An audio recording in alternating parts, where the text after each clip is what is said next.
Honestly, RFK Jr. should drop out. Uh,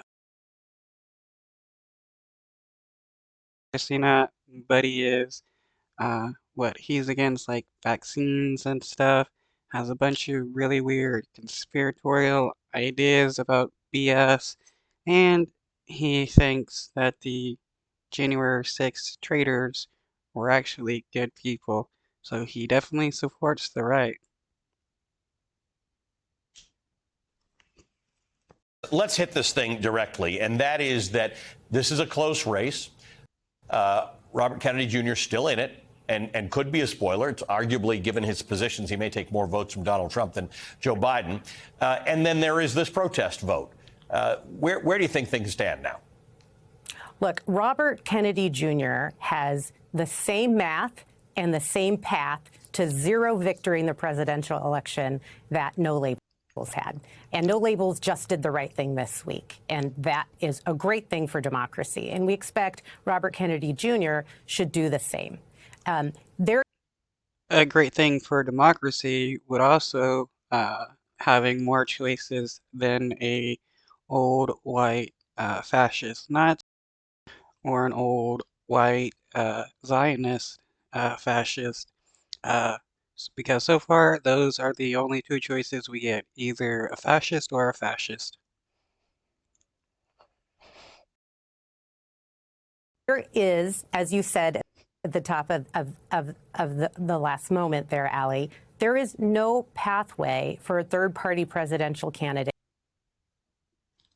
in this two-party system to secure the 270 electoral votes needed to win the presidency.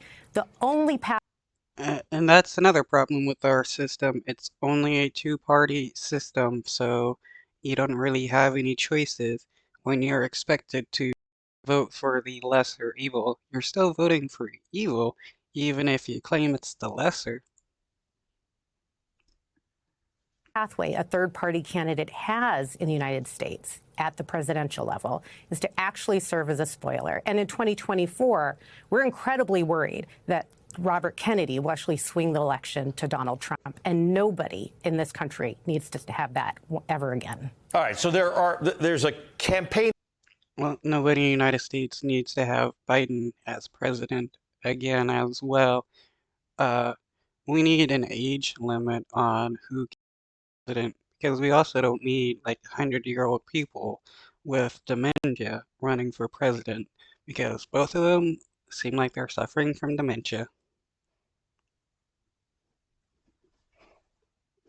Effort on three fronts. There's moderates and conservatives and Republicans, maybe, who are frustrated with the idea of a Donald Trump or the attack on reproductive rights and other freedoms.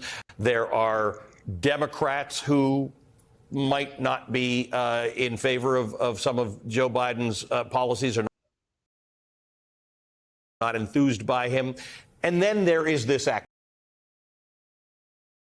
On the left that don't support Biden because he's supporting genocide and Gaza, and there's a lot of people on the left. actual protest vote.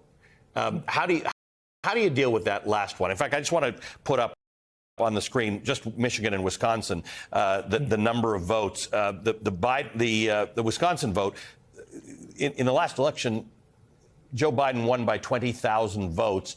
48,000 people voted in a protest in the primary. How do you deal with this?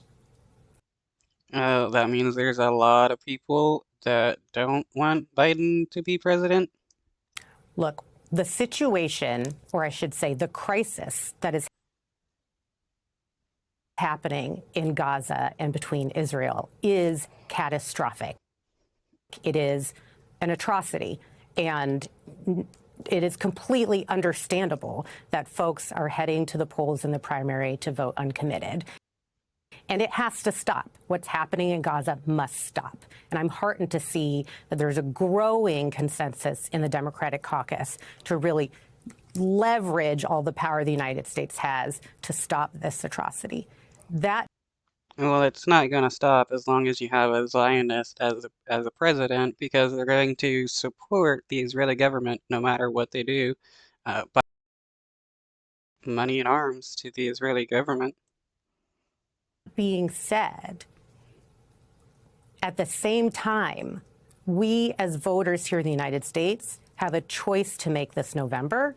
And there's only one of two people that will end up in the White House in 2025. And that's either Donald Trump or Joe Biden. And we all are very clear, or we should all be very clear, that Donald Trump in the White House would not make the situation in the Middle East any better. In fact, it could be 10 times worse under his leadership. So while And how is it going to get better under the leadership of Biden, the person who is actively funding and arming the Israeli government? that is most likely true, what do you say? And I'm sure you've had this conversation with people who say, I hear that to be true, but this is my protest vote. And there's got to be a way to hear that without diminishing the idea that the other guy is going to be worse, because maybe nobody wants the other guy, but there would be some satisfaction, as you said, with RFK Jr. being a spoiler. There may be some satisfaction to a whole bunch of Americans who say, I prevented him from getting reelected. How do you have that argument? How do you hear them and make the argument you just made? Well, first of all, I completely empathize with the argument. I struggle with this challenge myself personally. And I want to see things change in the Middle East. I want to see U.S. policy change towards the weaponizing of Israel to actually commit these atrocities in Gaza. So I think it's really important that we hear folks and we understand where they're coming from. And yet we as voters have a strategic choice to make. And the question is, what is the impact we want our vote to make? We cannot shame voters into voting for Joe Biden. Which a lot of people on the left like to do, acting like if you don't vote for Biden, you're voting for Trump. And